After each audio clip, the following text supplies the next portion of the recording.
ஓம் ஸ்ரீ ராகவேந்திராய நமக. நேற்று உரையை முடிக்கும்போது ஸ்ரீ ராகவேந்திரரும் ஸ்ரீ யாதவேந்திரரும் சந்திக்கும் ஒரு அரிய சர்ச்சைக்குள்ளான ஒரு நிகழ்வுக்குள் நாளை செல்ல இருக்கின்றோம் என்று நேற்று உரையை முடித்திருந்தோம். வாருங்கள், அந்த அற்புதமான ஸ்ரீ ராகவேந்திரரும் யாதவேந்திரரும் சந்திக்கும் நிகழ்வுக்குள் செல்லலாம்.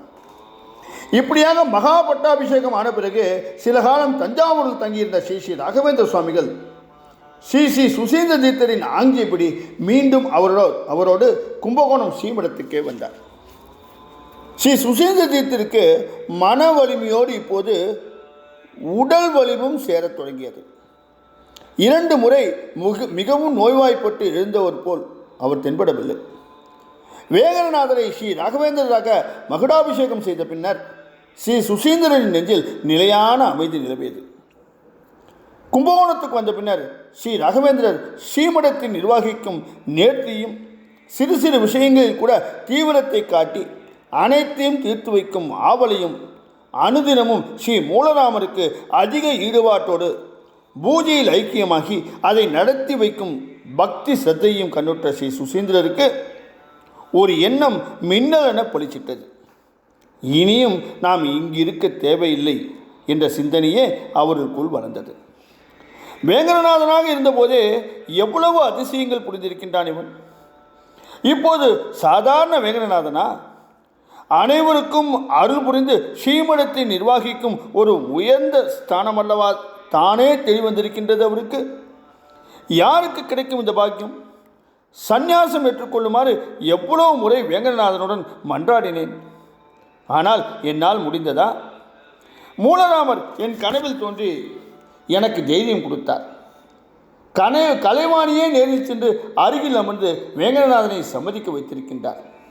ஸ்ரீராமர், ஸ்ரீ நரசிம்மர், ஸ்ரீகிருஷ்ணர், ஸ்ரீ வேதவியாசர் போன்ற எல்லோருமே காட்சியளித்து அருள் பாலித்திருக்கும் ஸ்ரீ ராகவேந்திரர் சாதாரண பிறவி கிடையாது, தெய்வ பிறவி, அவதார புருஷன். சுசீந்திரனின் கண்களில் ஆனந்த கண்ணீர் வடிந்தது. ராகவேந்திரரை கண்டு மனம் குளிர்ந்த ஸ்ரீ சுசீந்திரருக்கு தனது கடைசி காலம் நெருங்குவது தெரிந்தது. எனவே ஸ்ரீ ராகவேந்திரரை ஆசீர்வாதம் செய்துவிட்டு தேசாந்திரம் செல்ல தலைப்பட்டார். வடக்கு நோக்கி யாத்திரையை தொடர்ந்த ஸ்ரீ சுசீந்திரர் பல இடங்களுக்கும் சென்றார். பின்னர் துங்கபத்ரா நதி தீரத்தில் பம்பா எனும் தலத்தில் கொஞ்ச காலம் தங்கினார். கடைசியாக ஆனகுந்தி என்னும் ஸ்தலத்தில் முகாமிட்டிருந்தார். ஸ்ரீ சுசீந்திரனின் கடைசி முகாம் அது அந்த ஆனகுந்தியோடு முடித்துவிட்டது. ஆம், கிபி 1626 ஸ்ரீ ஸ்ரீ சுசீந்திர தீர்த்தர் ஆனகுந்தியில் பிருந்தாவனஸ்தரானார். இதற்கிடையில் ஸ்ரீ சுசீந்திரரால் முன்பு சந்நியாச ஆசிரமம் செய்ய வைக்கப்பட்ட ஸ்ரீ யாதவேந்தர் தனது முதல் கட்ட தீர்த்த யாத்திரையை முடித்துக் கொள்ளும் பொருட்டு தனது பயணத்தை கும்பகோணத்தை நோக்கி தொடர்ந்தார். வரும் வழியிலேயே வேங்கடநாதருக்கு ஸ்ரீ ராகவேந்திர ராய் பட்டாபிஷேகம் நடந்து முடிந்த செய்தி ஸ்ரீ யாதவேந்திரருக்கு கிட்டியதும் தனது கும்பகோண பயணத்தை மேலும் துரிதமாக்கி கொண்டார்.